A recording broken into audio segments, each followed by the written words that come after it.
송범근 선수가 이제 작년 얘기를 하면서 포예시라는 감독이 있었을 때랑 비교하면서 얘기를 하는 게 선수들이 조금 더 주도적으로 판단을 해야 되는 시점들이 있다, 상황들이 있다, 그런 거를 언급을 했어요. 그래서 네. 훈련이라는 게 축구라는 분야에서 앞서 나가고 음. 있다는 국가들은 접근 자체가 뭐냐면 이미 훈련 중에 자꾸 멈추고 뭘 해야 되는지에 대한 피드백을 주는 빈도나 시간은 엄청나게 이제는 많이 줄었어요.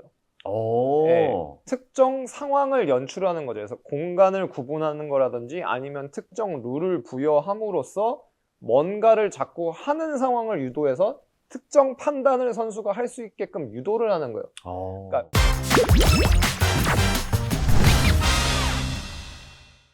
네, 돌아온 빅매치 리뷰입니다. 안녕하세요. 안녕하세요. 네, 왜 이렇게 피곤해 보이세요? 아, 피곤해요. 네, 저희가 이제 월드컵 브레이크가 끝나고 또 원투펀치도 월드컵 브레이크를 끝내고 저희도 다시 콘텐츠를 좀 찾아왔는데 일단 이제 유럽 축구가 아직 개막을 안 했기 때문에 저희 빅매치 리뷰 오늘은 K리그로 좀 가보려고 합니다. K리그는 뭐 월드컵 끝나기 전부터 다시 좀 재개가 됐고, 네. 네, 그렇죠? 지금 서울이 1위고 그다음에 울산이 2위 네, 차지하고 있고 또 주말에는 이제 빅매치가 하나 있었는데 전북과 서울 네, 전주성에서 경기가 있었습니다. 경기 보셨나요? 네, 경기 봤습니다. 네. 일단 좀 간단하게 두 팀을 이야기를 좀 하면 전북은 최근에 좀 흐름이 좀 오락가락하는 경우가 있는 것 같아요. 일단은 전반적으로 뭐 대전도 그렇고 전북도 그렇고 어쨌든 특히 전북은 작년에 더블한 팀이기 때문에 이번 시즌도 당연히 우승 경쟁을 하지 않을까라는 예상이 지배적이었는데 시즌 초반부터 계속 그거에 좀 못 미치고 있죠. 그거에 좀 못 미치고 있다 보니까 뭐 팬들부터 해서 뭐 K리그 전체적으로도 그렇고 조금 이제 아쉬운 얘기가 많은 편이고 반면에 이제 뭐 서울 같은 경우 어쨌든 간 1, 2 자리에서 뭐 시조일간 계속해서 내려오지 않으면서 경기를 하고 있는데 뭐 그런 두 팀이 경기를 펼쳤다 보니까 뭐 결과가 0대 0이 나왔는데 뭐 0대 0으로 나올 만한 좀 경기 내용이지 않았나. 근데 그러니까 그게 뭔가 수준이 막 떨어져서 0대 0이라기보다는 어쨌든 간 그런 상황에 있는 팀들 간의 대결이었다 보니까 내적인 접근도 그렇고 해서 뭐 0대 0이 나오지 않았나라는 생각입니다. 알겠습니다. 그러면 이제 바로 저희가 경기 내용으로 한번 들어가 보도록 하겠습니다.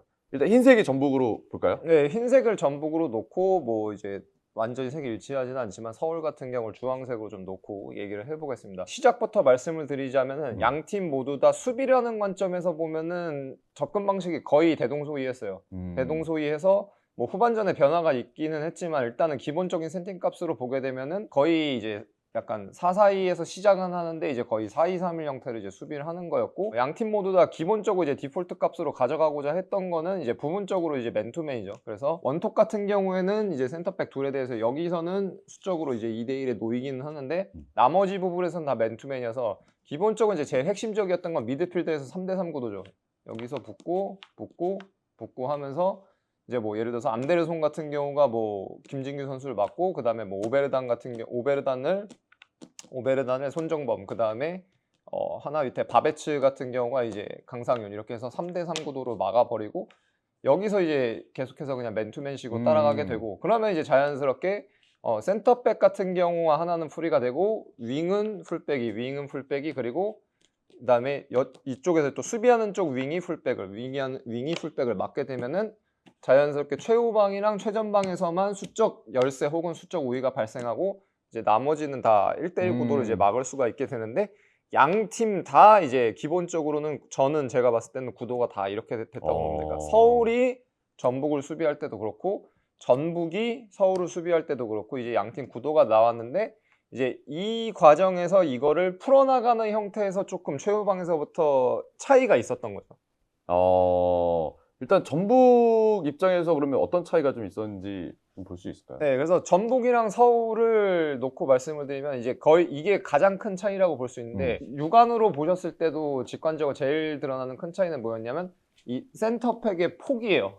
이게 히트맵을 봐도 보이는데 뭐가 보이냐면은 전북은 박스 거의 바깥쪽까지 센터백이 넓게 벌어지고 그다음에 이제 골키퍼가 관여하는 경우가 많았고 반면에 서울 같은 경우는 예를 들어서 똑같은 상황이라고 놓게 되면 서울 같은 경우는 센터백이 박스 바깥으로 나가는 경우가 거의 없고 되려 그거보다 더 좁게 이제 서 있는 경우가 굉장히 많았습니다.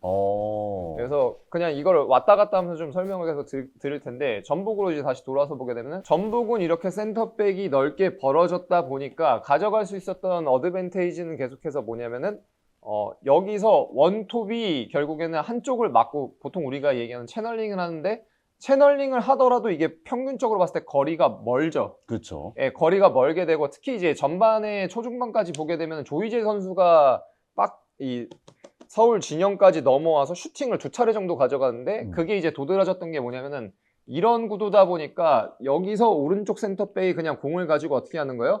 전진할 수 있는 상황이 굉장히 많이 나오죠. 왜냐하면 여기 같은 경우 말씀드렸던 것처럼 이제 기본적으로 맨투맨이다 보니까 센터백이 올라오더라도 자기 맨투맨을 놓지 않고 그대로 물러나게 되고 그러면서 오른쪽 센터백이 그대로 그러니까 놓고 보면 여기서 2대1이 걸려서 그대로 전진을 하게 되고 이 상태로 이제 물르게 되면은 조이제 선수가 왔다 보니까 비교적 먼 거리였지만 그 상황에서 그대로 이제 슈팅을 하는 경우가 이제 전반전 초중반에 이제 한 2차례 정도 좀 있었습니다.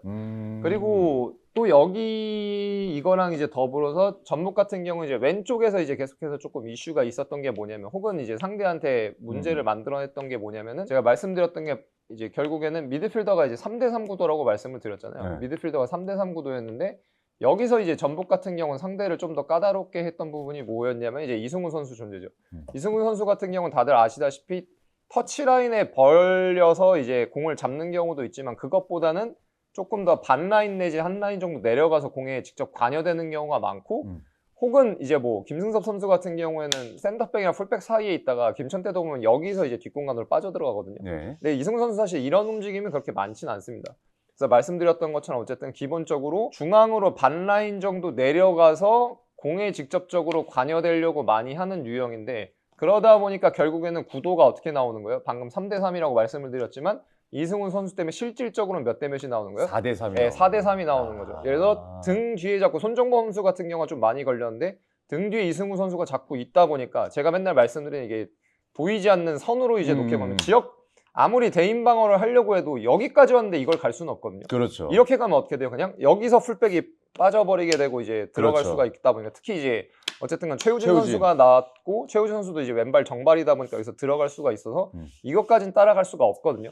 그러니까 맨투맨이어도 의도적으로 특정 선수의 수비 범위에 가게 되면은 그걸 의식해서 빠질 수밖에 없는데 그러면 여기서 이제 들어갈 수가 있게 되고 혹은 아니면 그냥 3대3 구도가 이어진다면은 이런 식으로 이승우 선수가 공 쪽으로 와서 수적위를 가져가려고 하면 여기서 받고 이제 공이 돌아서게 되면은 어쨌든 앞을 보는 선수가 한 번만 발생해도 제가 맨날 이것도 드릴 말씀이 좀 그거잖아요. 그러니까 여기서 이제 앞을 보기만 해도 수비는 하나, 둘, 셋, 넷, 다섯은 지금 공략당한 상태이기 때문에 공을 가진 선수보다 밑으로 다 내려와야 되거든요. 그렇죠. 근데 이렇게만 돼도 이미 뭐예요? 이미 맨투맨은 끝난 거죠. 네, 맨투맨은 다 끝난 상태가 되는 거죠. 네, 어쨌든 간 전북 같은 경우가 이제 좀 이런 식으로 게임 전체적으로 이제 접근이 됐기 때문에 뭐 쉽게 말씀드리자면 센터백의 이제 좌우 폭 그리고 이승우 선수 같은 경우를 활용해서 계속해서 우위를 가져갔고 그리고 뭐 다시 돌아와 센터백 폭으로 관련해서 또 이슈가 있었던 게 뭐냐면 이거죠.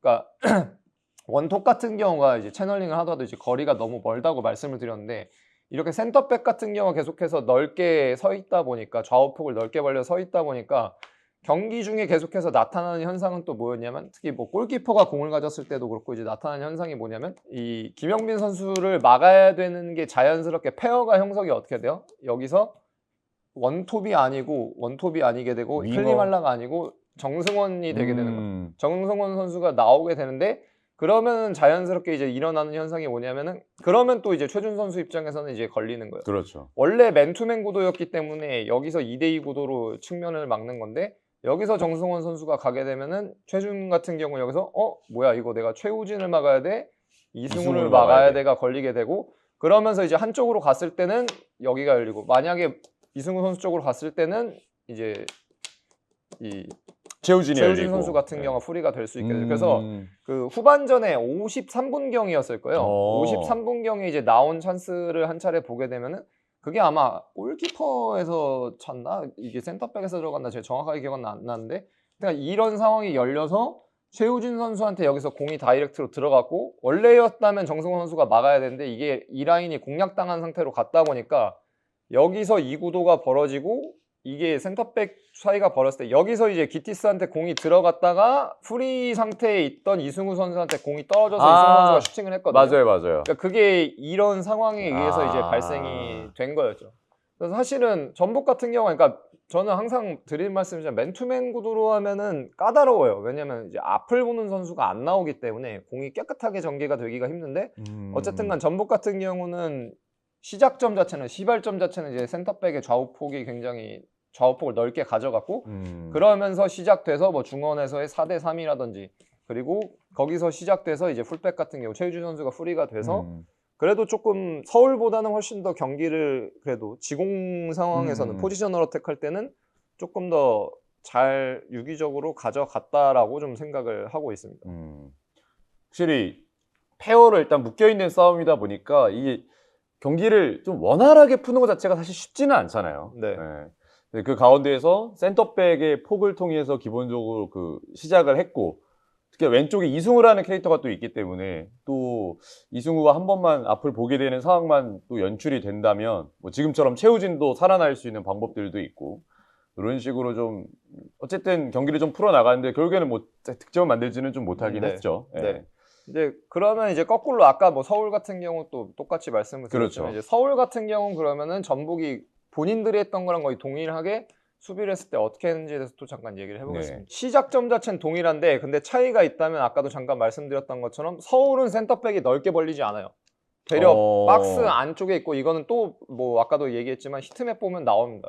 거의 이 바깥쪽으로 나가서 활동하는 그 히트맵 찍혀 있는 게 거의 없고 거의 안쪽에 위치해 있고 그러니까 온전하게 그냥 약간 원톱에다가 이제 2대1을 거는 느낌으로 있는데 근데 이번 시즌 서울은 어쨌든 간 특이점이 그거죠. 풀백 같은 경우가 우리가 아는 통상적인 풀백 위치로 남아있지 않고 안으로 들어가는 안쪽으로 이제 들어온다는 부분인데 근데 안쪽으로 들어왔을 때 같은 경우에 그래도 전북 같은 경우가 수비가 그래도 비교적 잘 됐던 거는 뭐냐면은 그러니까 혹은 이제 그냥 어떻게 보면 서울의 공격의 한계점이었던 것도 있는데 전제 자체가 뭐냐면은 이런 식으로 그러니까 수적 우위를 여기에다가만 주잖아요. 네. 센터백에다가만 주고 나머지는 맨투맨으로 가는 거다 보니까 결국에는 아까 전북이 했던 것처럼 결국에는 이거를 풀어내기 위해서는 서울이 했어야 되는 거는 뭐냐면 센터백이 일선을 완전히 넘어서야지 넘어서서 아까 제가 그 조이제 선수 얘기했던 것처럼 드리블을 해서 공간을 활용하는 드리블을 했을 때 그럼 결국에는 여기서 특정 선수한테 양자택일이 걸리죠. 그렇죠. 너 이거 따라갈 거야 아니면 공 가지고 있는 나를 막을 거야가 돼서 나오게 되면은 거기서 프리로 되는 선수한테 공이 이어지면서 갈 수가 있는 거고 아니면 아까 조이제 선수 얘기했던 것처럼 만약에 그게 안 되면은 그냥 결국엔 뭐야? 물러나고 계속 나는 공을 가지고 나 안 막아? 그럼 나 공 가지고 계속 간다 하다가 뭐 슈팅까지 간다든지 전북처럼 이런 상황이 나올 수가 있는 건데 근데 기본적으로 이제 서울 같은 경우는 그걸 거의 못했습니다. 센터백 같은 경우가 좁혀 있었고 특히 이제 상황적으로 봤을 때는 그거는 이제 아마 전북이 이제 원톱 같은 경우가 좀 더 유도한 걸 수도 있는데 야잔한테 거의 걸렸거든요. 근데 야잔 같은 경우는 거의 그 상황을 제가 봤을 때는 인지하고 활용하지를 못하더라고요. 못하고 그리고 결국에는 여기서 이제 좁다 보니까 어느 정도 원톱이 계속해서 이제 쫓아가는 형태가 돼서 이걸 완전히 넘어섰다라고 할 수 있는 장면은 이제 거의 없었어요. 거의 없었고 그러다 보니까 이제 다시 돌아와서 뭐 아까 풀백 활용을 말씀을 드렸는데 풀백이 좁혀온다고 원래 그러니까 좁혀오는 거는 풀백이 그냥 좁혀오는 데서 끝나는 게 아니고 뭐냐면은 풀백이 좁혀 들어오게 되면은 페어가 묶여 있는 게 윙이 묶여 있는 거니까 윙이 안쪽으로 들어왔을 때 그때 이제 미드필더가 사이드로 빠지는 거거든요. 이거 같은 경우 이제 저는 이제 제 팀이었을 때 제 팀에다가 많이 했던 게 뭐였냐면은 오른발잡이가 예를 들어서 특히 2명 있다고 치면은 상황은 조금 다르지만 보통은 4-2-3-1로 하면 이제 윙이 압박을 하다 보니까 여기서 이제 만약에 안 나오게 되면은 풀백 보고 일부러 이 선수 시야 안으로 이렇게 들어가라고 해서 일부러 그러니까 데리고 들어가는 거군요. 눈앞으로 가게 되면은 만약에 안 따라오면 뭐예요? 안 따라오면 열리고 여기서 그냥 오른발잡이기 때문에 여기서 이 안으로 받게 되면은 대각선 안으로 그대로 갈 수가 있고 만약에 시야로 일부러 가서 따라오게 되면은 그때 이 선수의 등 뒤에 있다가 교차되는 거예요. 교차돼서 나오게 되면 여기서 이제 또 오른발잡이로 2명으로 이걸 로테이션을 돌려버리게 되면 여기서 이제 또 대각선 안이 어차피 열리기 때문에 제가 맨날 얘기하는 게 그리고 그거잖아요. 여기서 하프 스페이스라는 건 그렇죠, 사실 그렇죠. 대각선으로 이렇게 공을 받았을 때 계속해서 다 대각선으로 특히 수비 수비의 등 뒤가 열리죠. 뒤로 공을 전개할 수 있기 때문에 의미가 있는 거라고 말씀을 드리는데 만약에 딸려오게 되면 이미 딸려온 선수의 등 뒤에서부터 이제 대각선 패스라인이 열리다 보니까 이제 그런 걸 가져갔는데 근데 이제 차이는 뭐가 있냐면 아까 말씀드린 것처럼 센터백이 그걸 넘어야 어느 정도 효과를 더 볼 수가 있는데 넘지 않은 상태에서 서울 같은 경우 이게 이루어지다 보니까 그러니까 전북 입장에서는 이제 하면 뭐가 되는 거예요? 그냥 따라가기만 하면 되는 거네요. 혹은 따라가지 않고 그냥 뭐예요? 어느 정도 가다가 그냥 놔버리는 거죠. 야, 너가 얘 맞고 내가 얘 막을게. 그냥 마크맨을 바꿀 네. 수 있는 시간적인 여유가 생기는구나. 이러면 사실 이 로테이션의 의미가 없죠. 근데 서울 같은 경우는 제가 느꼈을 땐 거의 대부분의 형태가 이런 형태였어요. 그냥 김진수 선수가 그냥 여기 있고 그 다음에 안데르손 같은 경우가 그냥 여기 있다 보니까 어느 시점 가서는 그냥 뭐야? 따라갈 필요도 없이 그냥 둘이 커뮤니케이션해서 야, 그냥 너 남아. 그냥 내가 이거 막을게. 그냥 이렇게 되면 여기서 막아버리고 여기 같은 경우는 등 뒤 막아버리면 되는 거니까. 그리고 여기는 계속해서 어쨌든 원톱이 넘질 못하니까. 네, 넘질 못하니까 그냥 여기서 계속 뭐예요? 여기서 뒤로 돌아가거나 아니면 여기서 그냥 한 번에 뒤로 그냥. 여기서 송민규 선수 같은 경우에서 뭐 안으로 들어와 있으면 그냥 여기다 이제 패스 집어넣는데 근데 그러면 그냥 계속 1대1, 1대1 구도밖에 안 나오는 거예요. 그렇죠. 센터백은 어쨌든 간 여기서 2대1이 되어 있고. 2대1은 되어 있는 상태고. 근데 지금 이렇게 보면 지금 양상 자체는 전체적으로 굉장히 유사한데 네. 짚어주신 것처럼 센터백의 폭에 따라 좀 효과가 좀 다르게 나오고 있는 거잖아요. 네. 거기서부터 이제 굴러가는 거죠. 네. 그러면 이제 많은 팬들이 좀 궁금해하실 게 그럼 센터백 폭이 좁았을 때 장점이 혹시 있나요? 좁았을 때는 아무래도 트랜지션 했을 때 원톱 같은 경우한테 곧바로 개입할 수가 있죠. 그러니까 수비적인 부분이 훨씬 네. 좋다는 거죠. 수비 전환에서 개입, 왜냐면 이게 넓으면은 딱 그냥 봐도 공을 만약에 뺏기는 상황이 왔을 때 이게 개입될 수 있는 시간적인 게 네, 너무 늦으니까. 갭이 크잖아요. 근데 어쨌든 뭐 물론 근데 이건 사실 뭐가 좋다라고 볼 수는 없죠. 왜냐면은 그렇죠. 예. 공격을 잘하면은 수비를 할 필요가 없어지니까 그게 그렇죠. 가장 수비적인 게 될 수도 있는 건데 근데 어쨌든간 뭐 양팀 같은 경우는 이렇게 좀 어프로치가 좀 달랐다. 근데 반면에 서울 입장에서도 아예 전진을 시킬 수 있었던 상황이 없었던 건 아니거든요. 그렇죠. 근데 그 상황은 예를 들어서 서울 같은 경우에는 어떻게 왔다고 볼 수가 있냐면 서울은 거의 이제 변수를 계속해서 만들어낸 게 이제 최준 선수였어요. 서울이 포지셔널 어택할 때 지공할 때 제일 까다롭게 상대팀의 입장에서 까다롭게 하는 건 이제 최준 선수예요. 최준 선수 같은 경우 보면은 아까도 이제 제가 얘기했지만 이게 일부러 눈앞에 가면서 뭔가를 유발할 수도 있고 거기서부터 이제 시작돼서 뭔가 상대한테 꼬일 수 있게 하는데 그런 데서 이제 전술적으로 봤을 때 상황인지나 타이밍이 되게 좋거든요. 그래서 보게 되면은 이번 경기에서는 상황이 이러다 보니까 결국에는 이제 이런 구도면은 센터백이 특히 이제 어느 정도 좌우폭을 좁게 유지하는 상황이면은 앞을 보는 선수 혹은 이제 자유로운 선수를 인위적으로 만드는 게 이제 딱 심플하게 하나 있죠. 뭐예요? 그냥 드랍이죠, 그냥. 밑으로 떨어져 버리는 네, 거. 최준 선수가 떨어져 버리게 되면 이승우 선수 입장에서 이거를 갈 수는 사실 없거든요. 그렇죠. 이거를 이제 갈 수는 없으니까 최준 선수가 여기서 프리를 받게 되고 여기서 이제 공이 몇 번 프리가 나왔습니다. 그리고 또 그 외적으로 있었던 거는 제가 맨날 말씀드리는 것처럼 맨투맨일 때 맨투맨을 깰 수 있는 제일 효과적인 방법 중에 하나는 뭐예요? 오른쪽에 있는 선수가 왼쪽으로 넘어가는 거. 왼쪽으로 가는 거. 그러다 보니까 최준 선수가 여기서 이제 몇 차례 또 있었던 건 뭐냐면 맨투맨이 걸려 있을 때 최준 선수가 여기 있다가 어쨌든 본인이 미드필더니까 풀백이 아니고 공격할 때 미드필더니까 여기서 왼쪽으로 이제 넘어가 버려요. 그러면서 여기서 이제 공 프리로 잡아서 이제 넘어가는 경우도 몇 번 있었고. 그러면 이승우 선수가 또 못 쫓아가니까. 이건 못 가죠. 네. 이건 못 가고 커뮤니케이션에서 이제 끌어 맞추던지 해야 되는데 이게 어쨌든 간 자기 눈앞에 있는 대상을 막고 있는 상태에서 등 뒤에서 이동하는 거다 보니까 이게 훨씬 막기가 까다롭죠. 그렇죠.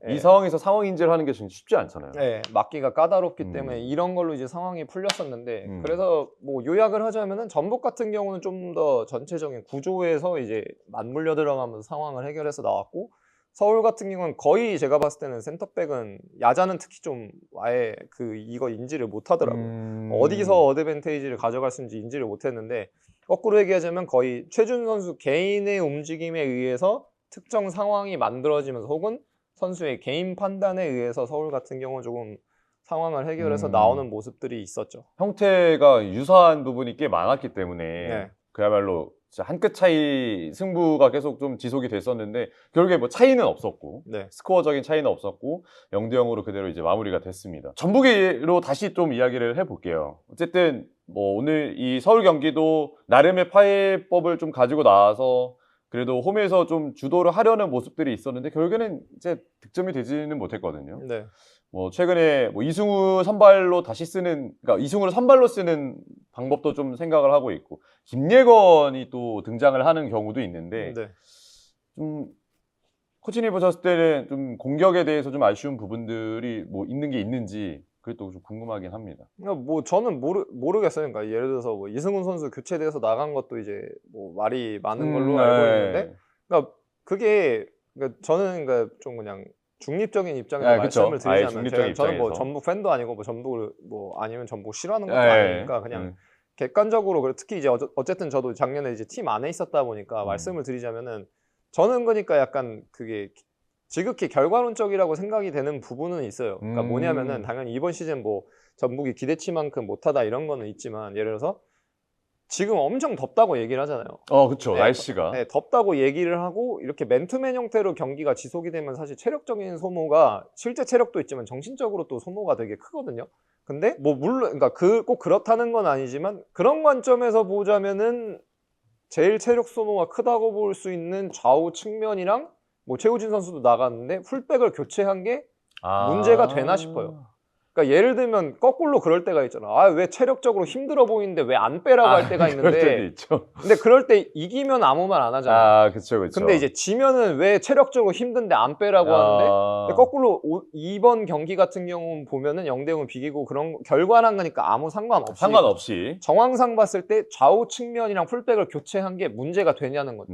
체력적으로 보면 교체를 해줘야 되는 거 아니야라는 얘기를 할 수가 그러네. 그러니까 무조건 그렇다는 게 아니고 그런 얘기를 할 수도 있지 않냐라고 이제 저는 얘기를 일단 한번 하고 싶은 거고 반면에 근데 저도 느꼈을 때는 뭐냐면 저는 정보가 없지만 이날 경기 방금 말씀드린 이런 경기 상황 양 팀이 맞물려서 만들어내는 이 경기 컨텍스트 그리고 선수 개인의 움직임을 봤을 때 만약에 선수가 뛰는 게 문제가 없었다면은 이승우 선수를 그 시점에 굳이 뺐어야 됐느냐는 저도 조금은 약간 의아스럽긴 해요. 그것도 또 이해가 되는. 왜냐하면은 어쨌든간 이 전술적으로 트리거 자체가 왼쪽 측면에서가 특히 결국엔 이승우 선수가 지속적으로 계속 변수를 만들어내고 있었기 때문에 만약에 선수 본인이 그런 말씀들이 흔히 얘기하는 체력적인 부분이나 아니면 뭐 부상이 있다거나 그런 게 아니었다면은 조금 더 뛰어도 어땠을까라는 생각도 저도 조금 어느 정도 있는 거죠.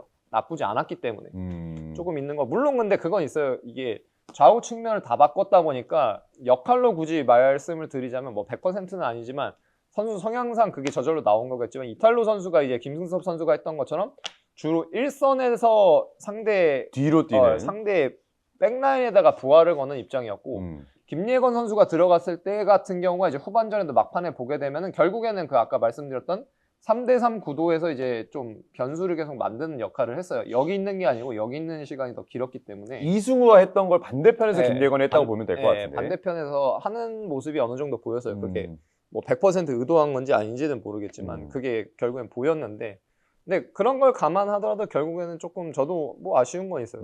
이게 뭐 이탈로 선수를 뭐 영입을 했으니까 뭐 쓰고 그런 건 있겠지만 이 경기 중에 발생한 이런 상황을 봤을 때 이승우 선수를 뺐어야 됐냐 그 타이밍에 그 부분에서는 그러니까 결과론적으로 비겼기 때문에 그런 건 아니고 그냥 그 정황상 제가 봤을 때는 조금 아쉬운 부분은 있는 것 같다.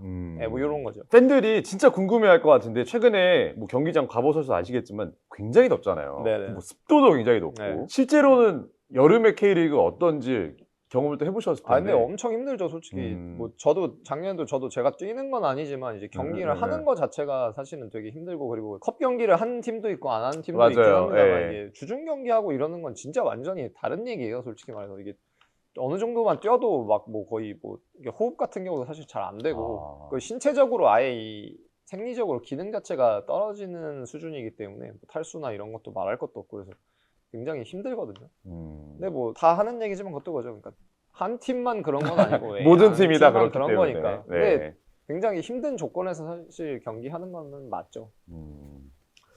일단 뭐 서울은 사실 2위랑 승점 차가 어느 정도 있기 때문에 이 경기를 뭐 나중에 결과적으로 봤을 때 비긴 게 그래도 큰 손해는 아니에요. 네. 네. 전북 입장에서 네. 서울을 추격하려고 했던 입장이었기 때문에 비긴 거는 홈에서 조금 아쉬운 부분이다. 뭐 결과론적으로 그렇게 좀 이야기할 수 있을 것 같은데 전북은 뭐 누차 말씀드리는 것처럼 감독이 바뀌었고 이제 흐름이 막 그렇게 올라온 흐름은 전체적으로 아니다라는 의견이 많은데 뭐 손봉근 키퍼도 일단 뭐 인터뷰를 하면서 네. 뭐 그런 이야기를 팀 내 이야기를 좀 조금 하기는 했습니다.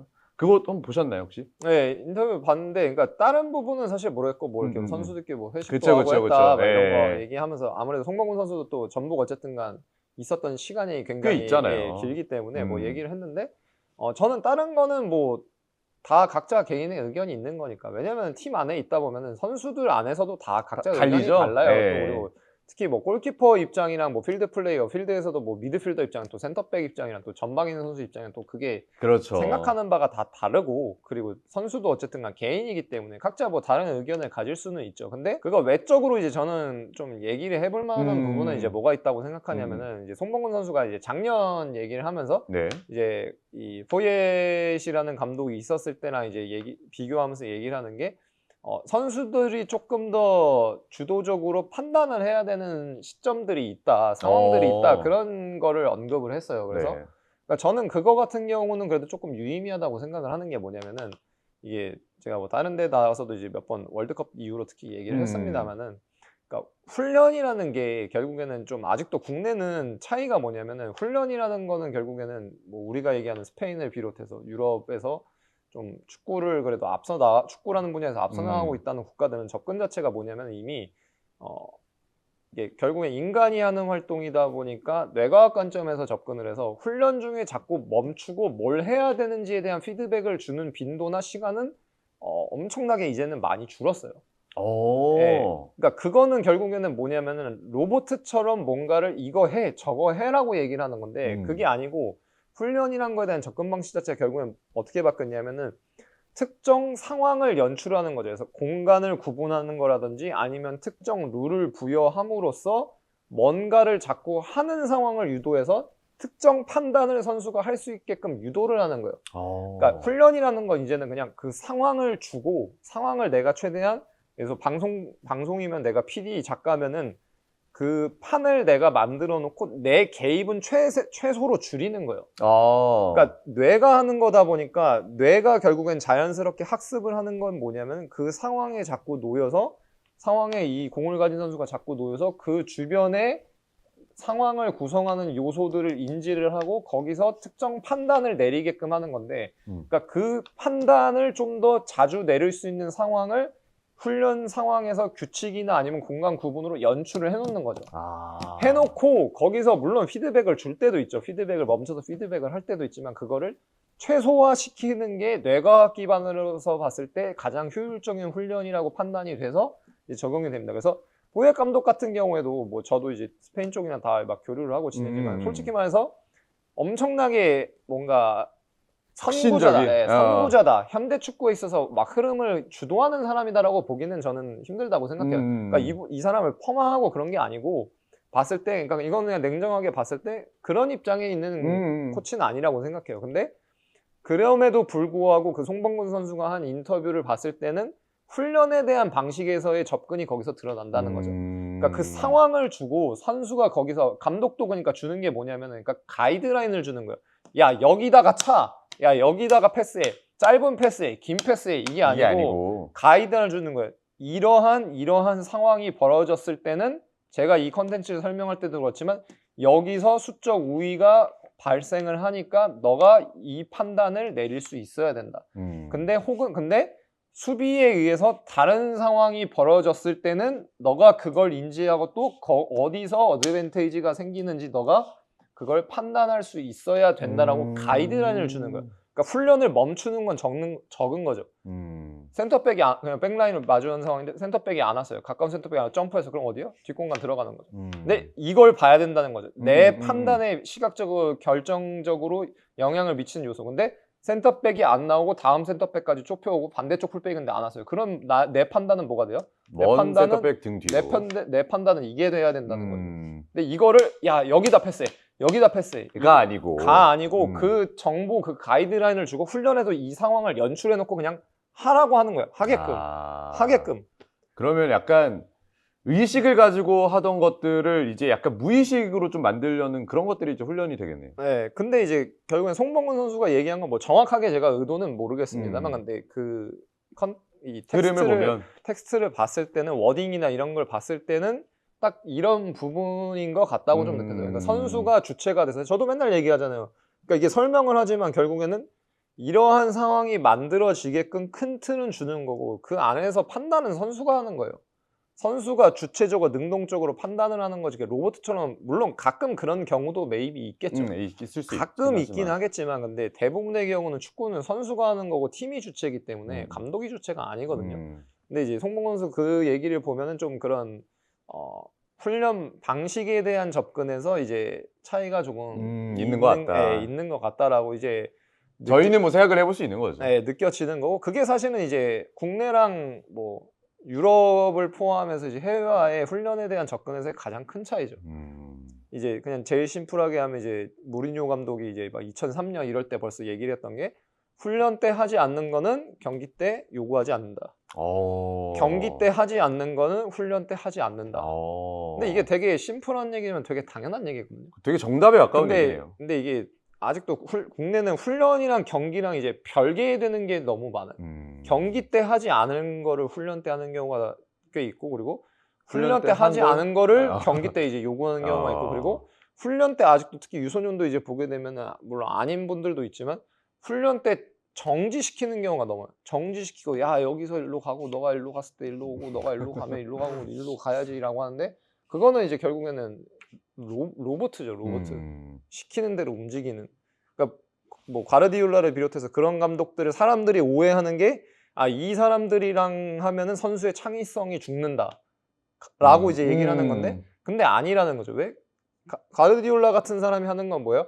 선수의 장점이 살아나는 특정 상황에서 선수가 공을 잡을 수 있게끔 큰 틀을 만들어주는 거고 거기서 뭘 할지는 선수의 판단인 거고. 판단인 건데 가이드라인을 주는 거지 거기서 이렇게 해라 저렇게 해라 하는 게 아니니까. 근데 이제 거기서 이제 차이가 있는 거죠. 이야기를 하다 보니까 유소년 지도까지 이야기가 나는데 뭐 유소년 지도는 아니고 그냥 축구 종목에 대한 접근 방식인 거죠. 축구 종목에 대한 접근 방식. 물론 뭐 어떤 의도였고 어떤 내용이었는지는 뭐 저희는 뭐 알 수는 없지만 어쨌든 손범근 선수의 인터뷰를 통해서 뭐 저희도 이런 생각을 좀 해볼 수 있겠다라고 얘기를 해봤고요. 어쨌든 이번 주 빅매치 리뷰는 전북과 서울 경기. 굉장히 유사한 형태에서 경기가 치러졌고 차이는 분명히 있었고 하지만 두 팀 모두 스코어는 만들어지지 못했습니다. 아니 그 먼 길을 떠나시고 오랫동안 떠나신다는 얘기가 있습니다. 제가 11일 날 이제 스페인 갔다가 10월 20 한국 도착하면 10월 21일이죠. 그러니까 거의 뭐 이제 10월까지는 한 두 달. 아니 어디를 가는 거고 뭘 하는 건지 한번 간단하게 얘기를 좀 해주세요. 네, 뭐 다른 채널 나와서 얘기는 했는데 이제 세비야 어쨌든 구단으로 좀 K리그 프로축구 연맹이랑 같이 프로젝트 하는 게 있어서 거기 이제 뭐 파견 가서 이제 뭐 연수를 하는 건데 그래서 뭐 세비야 이제 구단 안에도 팀이 굉장히 많아요. 그래서 세비야 그 인터내셔널 팀이 있는데 거기 들어가서 이제 같이 코치 역할을 하면서 이제 저도 세비야 구단에 일하는 방식이 또 있고 세비야 구단은 또 뭐가 유명하냐면은 경제적으로 라리가 팀들 중에 그렇게 우위에 있는 팀은 아니다 보니까 구단 안에 있는 코치들을 교육하는 기관으로 또 굉장히 이게 잘 돼 있습니다. 왜냐하면은 금전적으로는 뭔가 우위에 있지 않기 때문에 우리 구단의 코치들을 더 유능한 코치로 만들 수 있다면 그게 구단의 경쟁력으로 이어진다. 약간 이런 철학을 가지고 있기 때문에 그래서 구단 안에서도 코치들의 교육이 굉장히 잘 이루어지고 그런 관점에서 또 방법론이 잘 갖춰져 있는 구단이라서 그런 걸 저도 또 이제 뭐 거의 한 2달 조금 가까운 시간 동안 가서 이제 제가 직접 그 안에 들어가서 또 이제 많이 보고 듣고 하면서 이제 많은 거를 이제 뭐 느끼고 오지 않을까라는 생각입니다. 그래서 뭐 그런 거를 저의 경험으로만 끝내는 게 아니고 그거를 하고 이제 또 제가 뭔가 다 제가 경험한 것들을 자료화해서 이제 또 그 특히 K리그 이제 유스에서 일하시는 분들이 이제 공유를 할 수 있는 형태로 이제 갈 건데 그래서 뭐 그런 차원에서 이제 또 좀 2달 넘게 꽤 길다면 긴 시간 또 이제 나가게 됩니다. 거의 이제 3달이죠. 회차로 보면. 그쵸? 8월, 네, 9월, 2달 10월이니까. 반, 2달 반이죠. 만으로 하면. 알겠습니다. 그래서 저희는 이제 빅매치 리뷰가 장 코치님이 이제 안 계실 때는 저희가 또 다른 형태로 와서 준비를 또 해올 테니까 조심히 잘 다녀오시고. 예. 네. 저희는 또 곧 빅매치 리뷰 다른 경기로 찾아뵙도록 하겠습니다. 고생하셨습니다. 반갑습니다.